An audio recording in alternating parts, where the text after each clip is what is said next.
Mhm. Of these specific qualifying reasons, there are 6 that are outlined in this bill. The first 3 deal specifically with qualifications related to the employee, him or herself. And it's things like, are you subject to a federal, state, or local quarantine? Or has a healthcare provider advised you to self-quarantine? Or are you going to a doctor to seek diagnosis, testing for coronavirus? Numbers 4, 5, and 6 on this qualifying reasons list deal primarily with when an employee might need to be taking care of someone who is subject to a quarantine, or kids when the school or child care facility is closed, and so on. In terms of these 6 criteria, all 6 apply to the sick leave portion of it. The family leave portion only applies to reason number 5 on the list, and that is the one where an employee is needing to stay home to care for sons and daughters because schools or child care facilities are closed. In terms of payment or compensation while an employee is on leave, if you qualify under reasons 1, 2, and 3, then the employee is to receive their normal pay up to a maximum of $511 per day. If the employee qualifies for 4, 5, and 6 under the sick leave portion, then they are to be compensated at 2/3 their normal wage, up to a maximum of $200 a day. So there's a very unique distinction between these in terms of compensation while out on leave. Then the question becomes, well, how much leave time is someone eligible for? On the sick leave side, you can be eligible for up to 80 hours total sick leave time.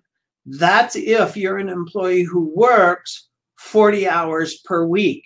If you don't work 40 hours per week, working part-time, well, then that 80 hours is prorated based on the number of hours that you typically work. On the family leave side, you can be eligible for up to 12 weeks of family leave. That, again, is based on whether you work 40 hours or full-time as defined by the government. If you work less than 40 hours, then again, the amount of hours that you get in terms of family leave over that 12-week period of time is prorated. There are a couple of other nuances that are associated with the family leave. One of them is, while I said you can be eligible for up to 12 weeks, the first 2 weeks, though, you receive no pay at all under family leave.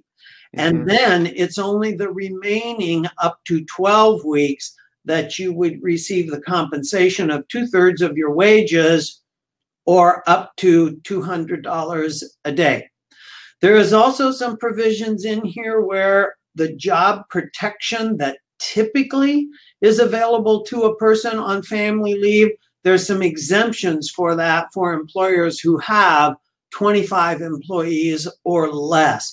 So this isn't just a leave that says, oh, I get to go out and I'm absolutely guaranteed to have my job back, because there are some exemptions there. In terms of some basic footnotes relative to the HR 6210 law. Which is that 4-1 Family First Act? Yes, exactly. Okay. Then you cannot force someone to use any accrued or unused PTO time or vacation first. Number 2, a person cannot use other leave that they may have available in your practice and be on sick leave at the same time. So basically, no double dipping. Mhm. You can't also be on sick leave or family leave and receive unemployment benefits. Again, no double dipping. Mhm. You can certainly use these two leaves concurrently, because if you remember back to what I just said, with the family leave, the first 2 weeks are not paid. That's where the sick leave piece could be used. Again, it's up to 80 hours. So there could be some compensation in the first 2 weeks if the qualifying criteria is being met.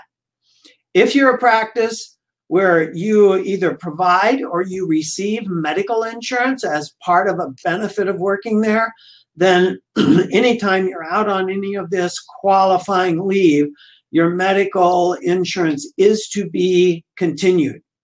A practice can't force an employee to find a replacement. A practice can't take adverse action against someone if indeed they qualify for this leave and are taking it. There are some posting requirements. The government came out last Friday with the poster that all of you are supposed to have posted in your workplaces. I want to emphasize again that qualification applies to, again, these very specific 6 criteria.